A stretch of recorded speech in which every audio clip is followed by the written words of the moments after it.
मला काही तसं वाटत नाही. आता आपल्या तालुक्याला एक नवनिर्वाचित नेतृत्व आमदारांनी विचारल्याच्या रूपानं आता सगळ्यांचे ते समन्वय करतायत. आता माझ्या आजच्या दौऱ्यामध्ये सगळ्यात तिन्ही महायुतीचे जे घटक पक्ष आहेत, शिवसेना, राष्ट्रवादी, सगळ्यांची माझी चर्चा झालेली आहे आणि महायुती आपण केली पाहिजे त्याच्याबद्दल सर्वांचं एकमत आहे.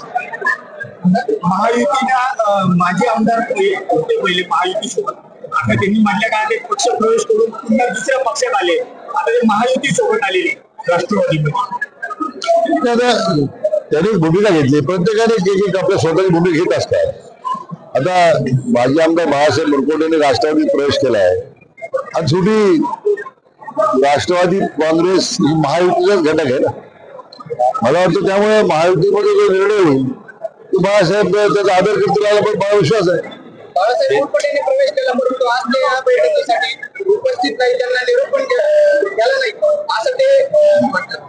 ते मला कल्पना नाही. मी काय एवढ्या स्थानिक राजकारणात निरोप गेले नाही तुम्ही कधी एवढं पाहत नाही. शेवटी महायुतीचा मेळावा आहे, समन्वय साधला गेला पाहिजे. राष्ट्रवादी आमचे अब्दुल शेख आहेत, जुने कार्यकर्ते, त्यामुळं असं काही नाहीये की बाळासाहेबांना निरोप खरं त्यांनी निरोप द्यायला दिला असेल तर जायला पाहिजे होतं, पण त्यांनी आणि त्यांनी सुद्धा आता या महायुतीच्या या सगळ्या रथामध्ये त्यांनी सामील झालं पाहिजे अशी माझी त्यांना विनंती आहे.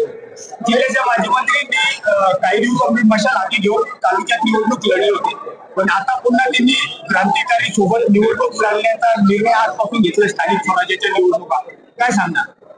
असं आहे की एकदा या परिवर्तनामध्ये लोकांनी तुम्हाला तुमची जागा दाखवलेली आहे आणि मला वाटतं मशाल सोडली काय, आणखीन काय, कोणती क्रांती केली काय, या तालुक्यातल्या लोकांनी एकदा क्रांती केलेली आहे.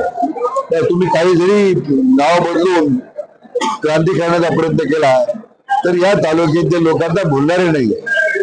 म्हणजे लोकांनी आता लोकांचा कामावर विश्वास आहे. वर्षभराच्या कालावधीमध्ये विठ्ठलरावांनी जे काम करून दाखवलं, मला वाटतं लोकांचा महायुतीप्रती विश्वास अधिक दृढ झालेला आहे. शेतकऱ्यांच्या प्रश्नावर जे तुम्ही विधान केलं होतं कर्जमाफीवर, त्या संदर्भात बच्चू कडू यांनी जे विखे साहेबांची गाडी पडल त्याला 1 लाख बक्षीस जाहीर केलेलं आहे. काय सांगणार या संदर्भात? बच्चू माझे मित्र आहे, त्यांनी सगळं जर माझ्याशी बोलले असते, चर्चा केली असते की एकदम मी काय म्हटलं, मी नंतर सगळ्या माध्यमांसमोर बोलताना खुलाशावर बोललो. मी मात्र बच्चूबाई तो खुलासा ऐकला पाहिजे. त्यांचा अजूनही काही गैरसमज असेल त्यांच्याशी बोलेल.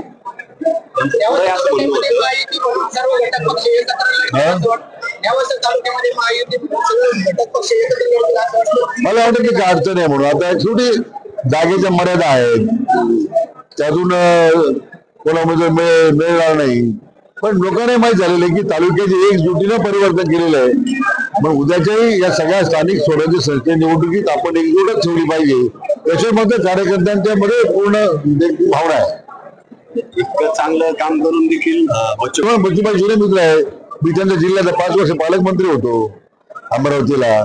त्या बच्चूबाईंना त्यामुळे माझा स्वभाव माहिती आहे, त्यांचा स्वभाव मला माहिती आहे. त्यामुळे मला वाटतं मैत्रीचं नातं आमचं आहे. त्यामुळे मैत्री अधिक दृढ करू आम्ही. या बच्चूबाई व्यक्तीवर मला मी अजिबात व्यथित नाहीये, पण त्यांचा गैरसमज निश्चितपणे दूर करण्यामध्ये मला यश मिळेल याची मला खात्री आहे.